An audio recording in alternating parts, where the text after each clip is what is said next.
नमस्कार दोस्तों, द रहस्य टीवी में आपका स्वागत है।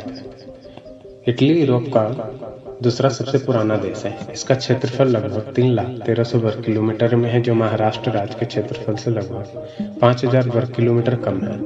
दोस्तों, आगे बढ़ने से पहले आप इस चैनल को सब्सक्राइब करें, बेल आइकन को दबा लें। आधुनिक इटली 1861 में एक राज्य के रूप में स्थापित किया गया था, पर दूसरे विश्व युद्ध के बाद 10 जून 1946 को एक लोकतांत्रिक देश बना। इटली दुनिया की 8वीं सबसे बड़ी अर्थव्यवस्था है। यहाँ के लोगों का जीवन स्तर बहुत ही बढ़िया है।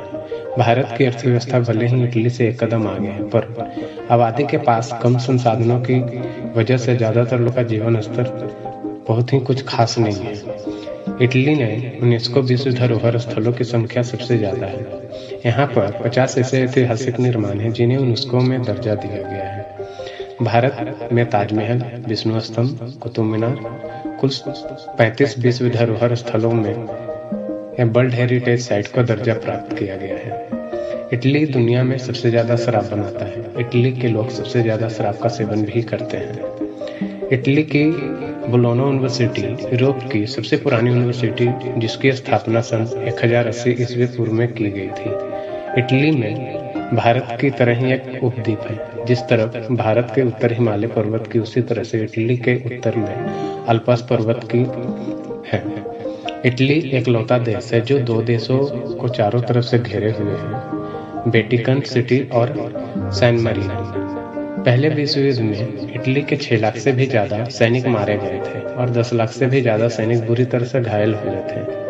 इटली के वेनिस शहर में यह कानून है कि वहां पर हर किसी गोंडेला नाव का रंग काला होना चाहिए। गोंडेला एक प्रकार की हल्की नाव होती है, जिसका चित्र आप इस वीडियो में देख सकते हैं। इटली के मिलान शहर यहाँ का कानून है, हर जरूरी मौके पर चेहरे पर स्माइल रखनी जरूरी है, जैसे कहीं जाते समय और किसी से मिलते समय। यह नियम शमशान और अस्पताल जाते समय लागू नहीं होता है। इटली में मरना गैर कानूनी है, क्योंकि यहाँ पर सारे कब्रिस्तान भर चुके हैं।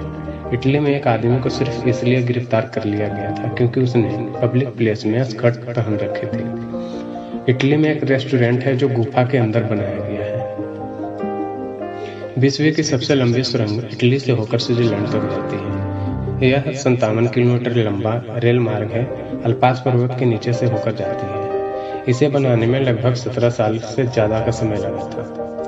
साल 2012 में इटली की एक अदालत ने यह कानून बनाया कि अगर कोई व्यक्ति को नो बॉल्स कहता है तो उसे सजा के तौर पर जुर्माना हो सकता है। क्रिकेट में नो बॉल्स क्या होता है ये हम सभी जानते हैं, पर इंग्लिश में नो बॉल्स का मतलब यह भी होता है कि तुम बहादुर नहीं हो।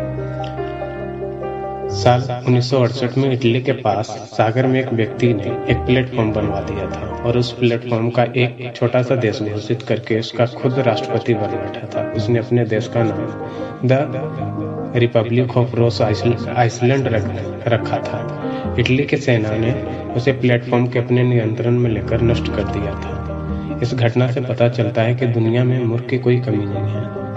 हालांकि इटली में एक विकसित देश है, फिर भी इसकी 1/3 आबादी कभी इंटरनेट का उपयोग नहीं किया करते। अर्जेंटीना दूसरे महाद्वीप दक्षिण अमेरिका पर बसा एक देश है। इसकी 37% आबादी पूर्वज इटालियन थे। इटली की राजधानी रोम की स्थापना आज से 2772 साल पहले 21 अप्रैल 753 ईसा पूर्व में कर दी गई थी। वर्तमान रोम का क्षेत्र लगभग 1285 किलोमीटर है और इसकी आबादी लगभग 29 लाख है। यूरोप के बाकी देशों के मुकाबले इटली में सबसे ज्यादा भूकंप आते हैं और इसके सिवाय सबसे ज्यादा ज्वालामुखी इटली में है। इटली के विश्वव्यापी ज्वालामुखी को पहले प्रसिद्ध ज्वालामुखी माना जाता था, लेकिन 1944 में इसमें अचानक विस्फोट हो गया था, जिसमें हजारों की जान चली गई थी। दोस्तों, यह वीडियो आपको कैसा लगा आप मुझे कमेंट्स बॉक्स में बता सकते हैं। मिलते हैं अगले वीडियो में। धन्यवाद।